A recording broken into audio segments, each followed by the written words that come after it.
For more on these concerns, I'm joined by Raed Gerges. He's a sports expert based in Canada. Thank you so much for joining us. Thank you, Elaine.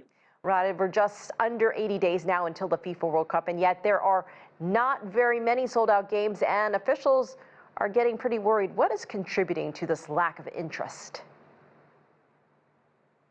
Well, there's many factors contributing to this. First of all, as you mentioned in your report, perfectly framed, which is the tickets. The tickets are very expensive. It's a record in all means. We haven't seen that in any World Cup before. And the travel expenses on the top of the ticket, you have a World Cup that is held in North America, and the core base of the football fans mainly are in Europe. And most of the teams participating come from Europe, not from South America. Only there's few of them from South America. So this is another factor. And the third factor is, as you mentioned again, the visa issues, the down payment from not only the four countries that you have mentioned. There's over 50 countries listed that they have to pay or down pay 15,000 refundable, but they don't have the means. Many fans to pay 15,000 just on hold to go to the World Cup. And the fourth element is the large area that the World Cup is hosting in 3 different countries, and very large or dispersed spread cities. It's different, totally different from having the World Cup in one country where you can access from one airport or 2 airports, 7 or 8 cities. You have to fly from Canada to USA to Mexico if you want to really follow the World Cup. Right, and in some previous cases, you can just take the train. Obviously, hospitality, one of the biggest industries concerned. Talk to me about the airlines. Talk to me about the hotels. Could this be an economic bust instead of a boom? Based on the latest reports in the US mainly, because the US are hosting the majority of the games. They have, as you have mentioned, 11 cities hosting the games. The boost is 1.7, between 1.5 and 1.7 occupancy.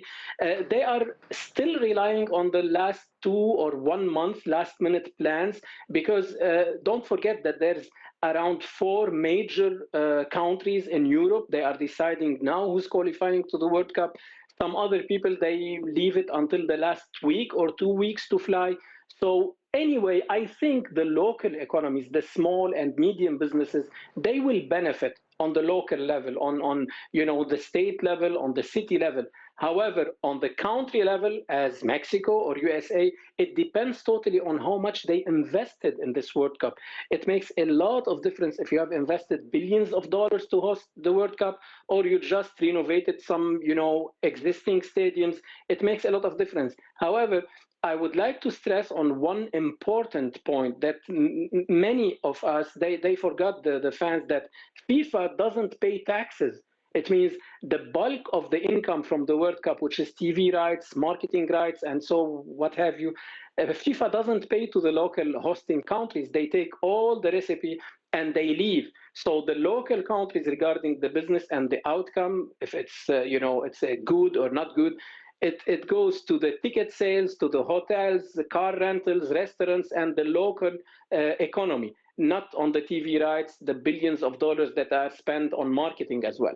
That's a very good point. And staying on the topic of the challenges of hosting a World Cup in multiple countries, the US, Canada, Mexico, what are we sensing as far as the fans? I mean, are we thinking that some will actually move from city to city, from the United States to Canada to Mexico, or do you think they'll just go to one stage, one city, and stay there? I think so, because it's very costly. As we said before, I think they will follow their teams, because first of all, it's very rare, in unique cases only, unless you pay a considerable amount of money, you can get more than 2 or 3 tickets. We have applied even here in Canada, and we are hosting the World Cup, which is 1 hour drive from my home, and we couldn't get any of my friends, let's say, this is a small example, we couldn't get any ticket from the matches in Toronto. So this is a challenge. The tickets, one, two, the transportation, as you have mentioned, you cannot go by car. It's a huge distance between USA and Canada and Mexico. You have to take the plane. This is very costly for the people who are traveling to follow a team from the first round to the second round and hopefully to the quarterfinals or finals. So it depends a lot on the budget of every individual. And we can see the VIP packages and the hospitality packages of the FIFA World Cup. It's extremely high. And here as well, there's a lawsuit in Europe going on now from fans suing the FIFA because in the bid for the World Cup, they promised that tickets they can go down to 28 euros or dollars or $60.